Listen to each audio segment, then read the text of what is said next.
Hello दोस्तों, नमस्कार। शुरुआत करते हैं हम बी एस नेगी ऑनलाइनर से। इसमें अभी हम देखेंगे पहाड़ी चित्रकला और नृत्य वाला चैप्टर, यानी जो चित्रकला और नृत्य वाला जो चैप्टर है बी एस नेगी का, उस लेक्चर को यहाँ पे अभी हम कंप्लीट करेंगे। तो आइए शुरू करते हैं। तो देखिए, जो पहाड़ी चित्रकला है, पहाड़ी चित्रकला का जो विकास है, पहाड़ी चित्रकला का जो विकास है वो 3 प्रमुख शैलियों में किया गया है। कौन कौन सी शैली है पहाड़ी चित्रकला की? बसोली, कांगड़ा और गढ़वाली शैली। तो अगर ये क्वेश्चन बनता है कि पहाड़ी चित्रकला की कितनी शैलियाँ हैं, तो 3 प्रमुख शैली हैं। कौन कौन सी? बसोली, कांगड़ा और गढ़वाली शैली। अगला क्वेश्चन देखिए, गढ़वाली शैली के चित्रों की खोज। गढ़वाली शैली के जो चित्र हैं इनकी खोज किसने की है? बैरिस्टर मुकुंदलाल ने की है। ठीक है। उसके अलावा देखिए नेक्स्ट क्वेश्चन, मोरप्रिया। मोरप्रिया क्या है? तो मोरप्रिया मोलाराम की प्रारंभिक अवस्था का चित्र है, यानी जो मोरप्रिया जो चित्र है वो किसने बनाया था? मोलाराम ने बनाया था। और जो मोरप्रिया चित्र है किस पे आधारित है? ये पक्षियों के अंकन पर आधारित है। तो याद रखेंगे किस पर आधारित है? पक्षियों के अंकन पर आधारित है। ठीक। उसके अलावा देखिए हीरालाल। हीरालाल कौन है? गढ़वाली शैली के सूत्रपात करता। आपको पता होगा कि सुलेमान शिको के समय ये जो श्यामदास होते हैं वो भाग के गढ़वाल में आश्रय लेते हैं। तो उसी समय श्यामदास, हरदास, हीरालाल कौन आते हैं? श्यामदास, हरदास, हीरालाल, मंगतराम और फिर मोलाराम। तो जो हीरालाल हैं, इन्हीं हीरालाल को गढ़वाली शैली का सूत्रपात करता माना जाता है। ठीक। उसके बाद देखिए आगे देखते हैं मोलाराम। मोलाराम कौन है? गढ़वाली शैली के सर्वश्रेष्ठ चित्रकार, जो अभी बताए गए श्यामदास, हरदास, हीरालाल, मंगतराम और मोलाराम, इनमें सर्वश्रेष्ठ चित्रकार किसको माना गया है? मोलाराम को सर्वश्रेष्ठ चित्रकार माना गया है। ठीक। उसके अलावा देखिए मोलाराम जो है, मोलाराम के बाद जो इनके वंशज आते हैं वो कौन है? ज्वालाराम और शिवराम। इन 2 लोगों का नाम भी इसमें देखने को मिलता है। कौन कौन है? ज्वालाराम और शिवराम। क्वेश्चन बन सकता है कि ज्वालाराम और शिवराम का संबंध किसमें से है? तो किससे इनका संबंध? चित्रकारी से है। ठीक। क्योंकि मोलाराम के ये क्या है? वंशज हैं। अगला क्वेश्चन देखिए, दंपति। दंपति चित्र किसका है? मोलाराम का है। जैसे मोलाराम का अभी आपने एक चित्र देखा था ऊपर, क्या था? मोरप्रिया। मोलाराम का एक चित्र अभी हमने देखा था मोरप्रिया। ये किस पर आधारित था? पक्षियों के अंकन पर आधारित था। इसी प्रकार से जो दंपति चित्र है, जो दंपति चित्र है वो किसका है? मोलाराम का ही है। लेकिन इसका विषय क्या है? प्रद्युम्न शाह और उसकी पत्नी का चित्र है। तो इसमें किस पवार राजा की का चित्र बना है? प्रद्युम्न शाह और उनकी पत्नी का चित्र। क्वेश्चन बन सकता है कि मोलाराम द्वारा जो दंपति चित्र बनाया है वो किस पवार राजा पर आधारित है? तो प्रद्युम्न शाह और उनकी रानी का चित्र उसमें उन्होंने बनाया है। ठीक। तो दंपति चित्र का संबंध मोलाराम से है। और किस पवार राजा का चित्र उन्होंने बनाया था? प्रद्युम्न शाह और उनकी पत्नी का चित्र बनाया था। नेक्स्ट क्वेश्चन देखिए, चंद्रमुखी। चंद्रमुखी जो चित्र है ये भी मोलाराम द्वारा लिखा गया है, लेकिन इस पर उन्होंने एक कविता भी लिखी है। ठीक है। तो जो चंद्रमुखी चित्र है इस पर मोलाराम ने एक कविता भी लिखी है। तो मोलाराम जो है, मोलाराम की क्या हो गया? मोलाराम के 3 चित्र हो गए। कौन कौन से हो गए? एक तो अभी आपने देखा शुरू में मोरप्रिया करके, जिसमें क्या था? पक्षियों का अंकन था।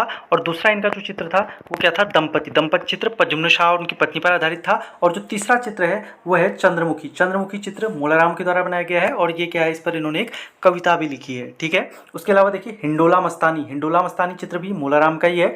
उसके बाद अगला चित्र है बाघ और घुरड़। बाघ और घुरड़ ये चित्र किसके हैं? ये भी मोलाराम के हैं। तो याद रखेंगे कि कौन कौन से चित्र हो गए, देख लीजिए एक बार। मोरप्रिया चित्र मोलाराम का ही हो गया। यहाँ से देख लीजिए पहाड़ी चित्रकला की 3 प्रमुख शैलियाँ होगी, बसोली, कांगड़ा और गढ़वाली शैली। बसोली, कांगड़ा और गढ़वाली शैली। उसके अलावा गढ़वाली शैली के चित्रों की खोज बैरिस्टर मुकुंदलाल। मोरप्रिया चित्र मोलाराम का ही है और इनकी प्रारंभिक अवस्था का चित्र है और इसमें पक्षियों का अंकन किया गया है। ठीक। अगला देखिए हीरालाल। हीरालाल को गढ़वाली शैली का सूत्रपातकर्ता कहते हैं। उसके अलावा देखिए मोलाराम गढ़वाली शैली के सर्वश्रेष्ठ चित्रकार हैं। देखिए गढ़वाली शैली का सूत्रपातकर्ता तो हीरालाल हो गए, लेकिन गढ़वाली शैली के सर्वश्रेष्ठ चित्रकार कौन है? मोलाराम है। उसके अलावा मोलाराम के जो वंशज हैं ज्वालाराम और शिवराम जो मोलाराम के वंशज माने जाते हैं। उसके अलावा दंपति। दंपति जो चित्र है वो किसका है? दंपति चित्र मोलाराम का ही है। ये प्रद्युम्न शाह और उनकी पत्नी का चित्र इन्होंने बनाया मोलाराम के द्वारा। ठीक। उसके अलावा देखिए चंद्रमुखी। चंद्रमुखी चित्र भी मोलाराम का ही है। इस पर उन्होंने क्या लिखी है? कविता भी लिखी है। उसके अलावा देखिए हिंडोला मस्तानी। हिंडोला मस्तानी और हिंडोला मस्तानी, बाघ और घुरड़, ये तीनों चित्र भी मोलाराम के ही हैं। याद रखेंगे हिंडोला मस्तानी, बाघ व घुरड़, ये तीनों चित्र मोलाराम के हैं। उसके अलावा देखिए चित्रकारिता के बारे में अगर उत्तराखंड में बात होती है तो चैतू और माणकू 2 प्रमुख प्रसिद्ध चित्रकार हैं। इन दोनों का नाम भी आता है। इनकी ज़्यादा जानकारी परीक्षावाणी में भी दी हुई है। तो चैतू और माणकू, तो देखिए जो चैतू है ये 13 चित्रों का रुक्मिणी हरण जो चित्र है किसने बनाया है? चैतू ने बनाया है। ठीक। 13 चित्रों का रुक्मिणी हरण चित्र चैतू के द्वारा बनाया गया है। और चैतू को ही चैतू जो है कृष्ण लीलाओं पर आधारित चित्रकारी किया करता था। ठीक। तो चैतू और माणकू 2 चित्रकार थे, जिसमें से आपका जो चैतू है वो क्या करता था? श्री कृष्ण लीलाओं पर आधारित चित्रण किया करता था। ठीक। उसके अलावा चैतू जो है अपने बनाए हुए चित्रों के पृष्ठ भाग पर हस्ताक्षर करता था। ये सबसे इंपॉर्टेंट फैक्ट है इसका, याद रखेंगे कि जो चैतू होता था वो क्या करता था, अपने बनाए गए चित्रों के पृष्ठ भाग पर हस्ताक्षर करता था। क्योंकि जो बाकी जानकारी है परीक्षावली में आपने पढ़ी होगी, लेकिन इसमें कुछ जो अन्य जानकारी है उसको मैं आपको बता रहा हूँ। देखिए जो चैतू है वो क्या करता था, अपने बनाए गए चित्रों के पृष्ठ भाग पर हस्ताक्षर करता था। क्वेश्चन बन सकता है कि निम्न में से कौन सा चित्रकार अपने बनाए हुए चित्रों के पृष्ठ भाग पर हस्ताक्षर करता था, तो वो कौन था, चैतू था। उसके अलावा देखिए मणिराम वैरागी भी चैतू के समय का चित्रकार है। तो देखिए मणिराम वैरागी ये जो है किसके समय के चित्रकार हैं, चैतू के समय के चित्रकार हैं। क्वेश्चन बन सकता है तो मणिराम वैरागी किसके समय के चित्रकार हैं, चैतू के समय के चित्रकार हैं। उसके अलावा देखिए आँख मिचौली, आँख मिचौली एक रंगीन चित्र है, किसका है, माड़कू का है। आँख मिचौली एक रंगीन चित्र है, माड़कू का है। दो चित्रकार थे, चैतू और माड़कू। तो चैतू तो आपका श्री कृष्ण लीला से संबंधित चित्र बनाता था, और जो माड़कू था, माड़कू आँख मिचौली का चित्र किसका है, माड़कू का है। ठीक, उसके अलावा देख लीजिए 1730 में जयदेव की गीत गोविंद का चित्रण किया, किसने किया, माड़कू ने किया। ये आपको पहले से पता भी होगा कि जो माड़कू है, माड़कू के द्वारा जो है जयदेव के गीत गोविंद का चित्रण किया गया, किसके द्वारा, माड़कू के द्वारा किया गया था। ठीक, उसके अलावा देखिए चैतू और माड़कू सुदर्शन शाह के दरबारी चित्रकार थे। तो ये आपने अजय राउत में भी पढ़ा होगा, अजय राउत में भी इसको उल्लिखित किया गया है कि सुदर्शन शाह के जो दरबारी चित्रकार के रूप में कौन कौन रहे हैं, चैतू और माड़कू। ठीक, चैतू और माड़कू जो है सुदर्शन शाह के दरबारी चित्रकार भी रहे हैं। सुदर्शन शाह ने पुराने दरबार का निर्माण किया था, उसके बाद ये फैक्ट वहाँ दिया गया है। और जो कि नए दरबार का निर्माण किसने किया था, कीर्ति शाह ने किया था। ठीक है, तो ये अजय राउत की फैक्ट है, देख लीजिएगा। तो बस यहाँ पे ये याद रखना है कि जो चैतू माड़कू था इनको किसने आश्रय दिया था, सुदर्शन शाह के दरबारी चित्रकार थे। ठीक, उसके अलावा देखिए जो माड़कू था ये देवलगढ़ रामपुर का निवासी था। तो देखिए जो देवलगढ़ रामपुर जो है वहाँ का निवासी कौन था, माड़कू। माड़कू कहाँ का निवासी था, ये देवलगढ़ रामपुर का निवासी था। ठीक, नेक्स्ट क्वेश्चन देखिए। अब यहाँ से कुछ संग्रहालय हैं, कुछ महत्वपूर्ण जो संग्रहालय हैं, यहाँ से भी क्वेश्चन बनता है कि कौन सा संग्रहालय कहाँ है। देखिए मोलाराम कला संग्रहालय कहाँ पे है, श्रीनगर में है। मोलाराम कला संग्रहालय श्रीनगर में है। उसके अलावा नरेंद्र शाह महाराज संग्रहालय नरेंद्र नगर में है। और नरेंद्र नगर की स्थापना कब हुई थी, 1921 में हुई थी। किसने की थी, महाराजा नरेंद्र शाह ने की थी। आपको पता होगा कीर्तिनगर की स्थापना कब होती है, कीर्तिनगर की 1877 में, सॉरी प्रतापनगर की कब होती है, प्रतापनगर की होती है 1877 में। उसके अलावा कीर्तिनगर की कब होती है, कीर्तिनगर की 1894 में। और नरेंद्र नगर की होती है 1921 में। ठीक है, प्रतापनगर की कब होती है, 1877 में होती है प्रतापनगर की, प्रताप शाह के द्वारा।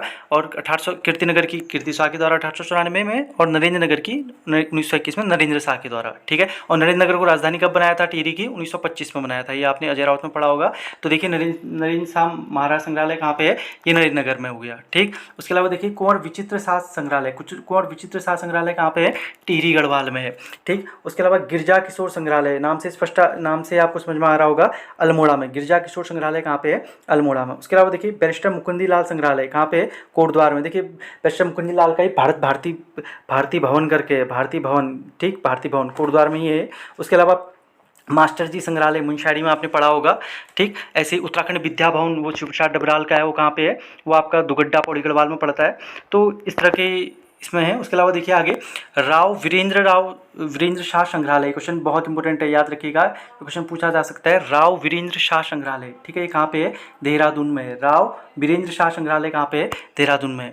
उसके अलावा देखिए राष्ट्रीय संग्रहालय कहाँ पे है, नई दिल्ली में है। राष्ट्रीय संग्रहालय नई दिल्ली, यहाँ पे गढ़वाल चित्रकला के चित्र संरक्षित किए गए हैं। जो गढ़वाली चित्रकला के जितने भी चित्र वर्तमान में हैं, जो पुरातात्विक धरोहर के रूप में सरकार के द्वारा संग्रहित किए गए हैं, वो कहाँ रखे गए हैं, वो सारे सब राष्ट्रीय संग्रहालय में रखे गए हैं। ठीक है, और राष्ट्रीय संग्रहालय कहाँ पे है, नई दिल्ली में है, जहाँ पे गढ़वाली चित्रकला के चित्र संरक्षित किए गए हैं। उसके अलावा देखिए जो न्यूयॉर्क संग्रहालय है, यहाँ पे बाज बहादुर चंद के चित्र संग्रहित हैं। क्वेश्चन पूछा गया है कि निम्न में से किस चंद्रवंशी राजा के चित्रों को न्यूयॉर्क संग्रहालय में संग्रहित किया गया है, तो कौन है, बाज बहादुर चंद्र। बाज बहादुर चंद जो है, इनके जो चित्र हैं कहाँ पे संग्रहित किए गए हैं, न्यूयॉर्क संग्रहालय में संग्रहित किए गए हैं। ठीक है, उसके अलावा देखिए कस्तूरी भाई लाल भाई संग्रहालय, ये कहाँ पे है, अहमदाबाद। ये क्वेश्चन बहुत इंपॉर्टेंट है।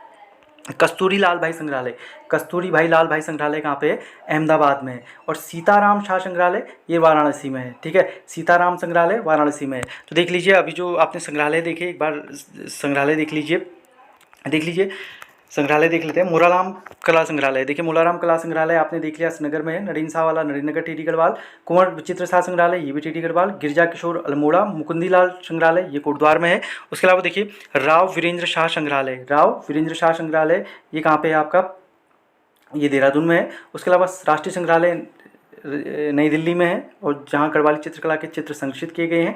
न्यूयॉर्क संग्रहालय में बाज बहादुर चंद्र के चित्र संग्रहित हैं। और कस्तूरी भाई लाल भाई संग्रहालय कहाँ पे, अहमदाबाद में है। और सीताराम शाह संग्रहालय कहाँ पे, वाराणसी में है। ठीक, उसके अलावा नेक्स्ट क्वेश्चन, नेक्स्ट देखिए गढ़वाल। अब देखिए कुछ प्रमुख रचनाएं हैं, देख लीजिए। Garhwal paintings, some notes on Molaram और गढ़वाल स्कूल ऑफ पेंटिंग्स। याद रखिएगा गढ़वाल पेंटिंग्स ये 1969 में पब्लिश होती है। कौन कब होती है, 1969 में पब्लिश होती है। तो जैसे कुमाऊं का इतिहास बजरत पांडे वो कब आया था, 1837 में निकला था। ठीक है, उसके अलावा गढ़वाल का इतिहास हरिकृष्ण अतुड़ी लिखा कब था, 1910 में लिखा था, लेकिन पब्लिश कब हुआ था, 1928 में पब्लिश हुआ था। ऐसे ही गढ़वाल पेंटिंग्स किसकी है, बैरिस्टर मुकुंदीलाल की, 1969। ठीक, उसके अलावा देखिए some notes on Molaram, some notes on Molaram ये किसकी है, बैरिस्टर मुकुंदीलाल की है। Some notes on Molaram, barrister Mukundilal. उसके अलावा Garhwal school of painting, Garhwal school of painting ये भी बैरिस्टर मुकुंदीलाल की है। ठीक, उसके अलावा देखिए पहाड़ी चित्रकला, पहाड़ी चित्रकला किशोरीलाल वैद्य की, आपको पता होगा। गढ़वाली चित्रकला चित्रशैली एक सर्वेक्षण ये किसकी है,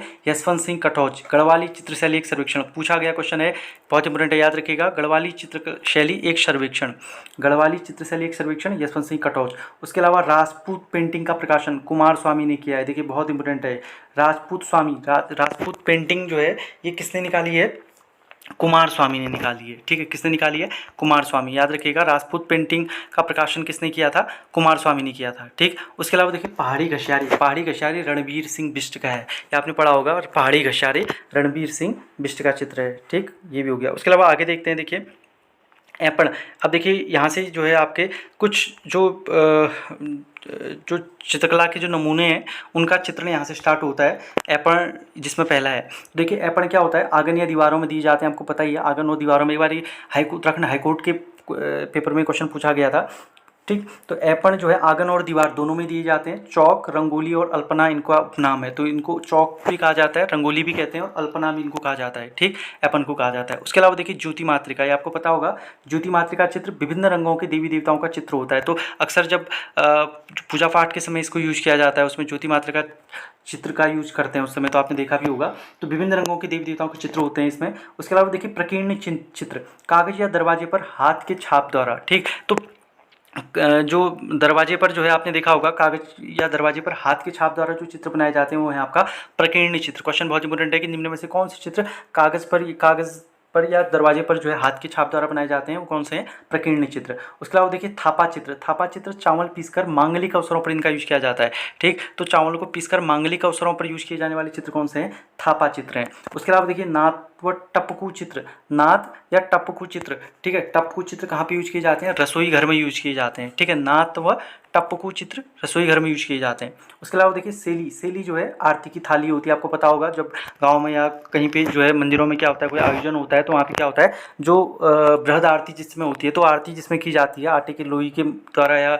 उसके द्वारा उसको बनाया जाता है, तो उस थाली में तो जो सेली होती है वो उसको, उसी जो आरती की थाली होती है उसको क्या कहते हैं, सेली कहते हैं, आपने पता होगा। उसके अलावा देखिए शो, शो क्या होता है, शुभ काम में बुरी आत्माओं से रक्षा हेतु चित्र बनाए जाते हैं। तो देखिए पुरातन परंपरा में ये है, सम्मिलित है पहले से। तो जो जब भी कोई घर में कोई शुभ काम होता है तो क्या होता है, बुरी आत्माओं से रक्षा के लिए एक चित्र बनाया जाता है या एक डिजाइन जो होता है उसको क्या कहते हैं, शो कहते हैं। ठीक, उसके अलावा देखिए खूड़ियाँ, खूड़ियाँ क्या होता है, मंडप पर बनाया गया चित्रांकन। आपने देखा होगा जो मंडप होते हैं उसमें जो है बहुत सारी कलाकृतियाँ उभरी हुई होती हैं, उनको क्या कहा जाता है, खूड़ियाँ, उनको क्या कहते हैं, खोड़ियाँ। तो जो खोड़ियाँ हैं, मंडप पर बनाया गया चित्रांकन होता है। उसके अलावा देखिए मौली, मौली क्या है, प्रवेश द्वार पर विभिन्न रंगों से बनाए गए चित्र। तो जो प्रवेश द्वार होता है यानी जो घर का जो मेन एंट्रेंस है उसके जो प्रवेश द्वार पर जो बनाए गए जो विभिन्न रंगों के चित्र होते हैं उनको क्या कहते हैं, मौली कहते हैं। ठीक, उसके अलावा देखिए गाजा, गाजा क्या होता है, शरीर पर देवी देवताओं के टैटू गुदवाना, ये क्या कहलाता है, गाजा कहलाता है। तो देखिए हमने क्या चित्र में हमने क्या क्या पढ़ा, ऐपण, ऐपण क्या होता है, आंगन या दीवारों में जो चित्र बनाए जाते हैं। देखिए ये क्वेश्चन ये हाईकोर्ट में पूछा गया है, जो ऐपण होता है आंगन में भी बनाए जाते हैं और दीवारों में भी बनाए जाते हैं। ठीक है, इनको चौक, रंगोली और अल्पना के नाम से भी जाना जाता है। उसके अलावा देखिए ज्योति मातृका चित्र, ज्योति मातृका जो चित्र होते हैं देवी देवताओं के चित्र होते हैं। उसके अलावा प्रकीर्णन चित्र, प्रकीर्णन चित्र ये कागजों दरवाजे पर हाथ के छाप द्वारा बनाए जाते हैं। तो जो प्रकीर्णन चित्र होते हैं ये कागज या दरवाजे पर हाथ के छाप द्वारा बनाए जाते हैं। उसके अलावा देखिए थापा चित्र, थापा चित्र क्या होता है, चावल पीसकर मांगलिक अवसरों पर बनाए जाते हैं। तो जो थापा चित्र होते हैं वो चावल पीसकर मांगलिक अवसरों पर बनाए जाते हैं। उसके अलावा नाथ व टपकू चित्र, नाथ व टपकू चित्र ये रसोई घर पर बनाए जाते हैं। उसके अलावा देखिए सेली, सेली क्या होता है, आरती की थाली होता है। उसके अलावा शो, बुरी शुभ काम, जो बुरी आत्माओं से रक्षा के लिए जो चित्र बनाए जाते हैं उनको शो कहते हैं। उसके अलावा खोड़ियाँ, खोड़ियाँ क्या होता है, मंडप पर जो भी चित्र बनाए गए होते हैं उनको खोड़ियाँ कहा जाता है। और उसके अलावा देखिए मौली, मौली बता दिया कि जो प्रवेश द्वार पर विभिन्न रंगों के बनाए गए चित्र होते हैं, यानी जो मेन एंट्रेंस है आपका प्रवेश द्वार पर, उस पर बनाए गए जो चित्र होते हैं उनको क्या कहते हैं, मौली कहते हैं। और गाजा क्या होता है, शरीर पर देवी देवताओं के टैटू गुड़वाना, ये गाजा कहलाता है, गाजा चित्र माना जाता है। ठीक है, उसके अलावा देखिए रिंगाल, रिंगाल से क्या क्या बनता है। देखिए क्वेश्चन भी हाईकोर्ट में पूछा गया है कि जो बांस, उसमें क्वेश्चन आया था मोस्टा किससे बनता है करके, तो ये रिंगाल से बनाया जाता है, याद रखेंगे। ठीक है, तो कुछ बच्चों ने बांस भी कर दिया था उस समय, तो याद रखेंगे रिंगाल से मोस्टा, कंडी, डाली और टोकरी, ये जो है किससे बनाए जाते हैं, रिंगाल से बनाए जाते हैं। अब जैसे टोकरी है, टोकरी आपका बांस से भी बनाई जाती है। तो क्वेश्चन याद रखिएगा, आते क्वेश्चन बहुत बेसिक हैं लेकिन वहाँ पे क्या होता है, आदमी कंफ्यूज हो जाता है। तो याद रखेंगे रिंगाल, रिंगाल, मोस्टा, रिंगाल से क्या क्या बनाया जाता है, मोस्टा, कंडी, डाली और टोकरी बनाए जाते हैं, जबकि बांस से टोकरी, सूप और कंडी बनाई जाती हैं। ठीक हो गया। उसके अलावा देखिए कालीन, कालीन उद्योग आपको पता ही है, कालीन उद्योग के लिए धारचूला और मुंशियारी फेमस है, आपको पता है धारचूला मुंशियारी कालीन उद्योग के लिए फेमस है। चर्म कार्य के लिए यानी जो चमड़े का कार्य है, लोहाघाट और चंपावत फेमस है, उनको वहाँ पर बाड़ी या सारकी के नाम से भी जाना जाता है, यानी जो चर्म कार्य में जो लोग लगे हुए हैं या जो भी कारीगर हैं उनको क्या कहा जाता है वहाँ पे, बाड़ी या सारकी के नाम से जाना जाता है। उसके अलावा देखिए मोर, मोर की पीठ पर बैठे गणेश जी, ये कहाँ से मिला है ये चित्र, ये मिले हैं लाखा मंडल से। तो देखिए मोर के पीठ पर बैठे हुए गणेश जी का जो चित्र मिला है हमें, वो कहाँ से मिला है, लाखा मंडल से मिला है। लाखा मंडल आपको पता है यमुना और रिखनाण नदी के संगम पर पड़ता है आपका ये। तो जो ये लाखा मंडल है आपका, ये मोर की पीठ पर बैठे गणेश जी लाखा मंडल से मिले हैं। उसके अलावा देखिए नृत्य करते हुए गणेश जी की मूर्ति जोशीमठ चमोली से मिली है, नृत्य करते हुए गणेश जी की मूर्ति जोशीमठ चमोली से मिली है। नृत्य करते हुए शिव की मूर्ति ये कहाँ से मिली है, नटराज मंदिर जागेश्वर से मिली है। इंपॉर्टेंट है, नृत्य करते हुए शिव जी की मूर्ति नटराज मंदिर जागेश्वर से मिली हुई है। ठीक, तो ये तीन मूर्तियों के बारे में आपको पता होना चाहिए। गणेश, मोर की पीठ पर बैठे हुए गणेश जी की मूर्ति लाखा मंडल से मिली है, नृत्य करते हुए गणेश जी की मूर्ति जोशीमठ से मिली है, और नृत्य करते हुए शिव की मूर्ति कहाँ से मिली है, नटराज मंदिर जागेश्वर से मिली है।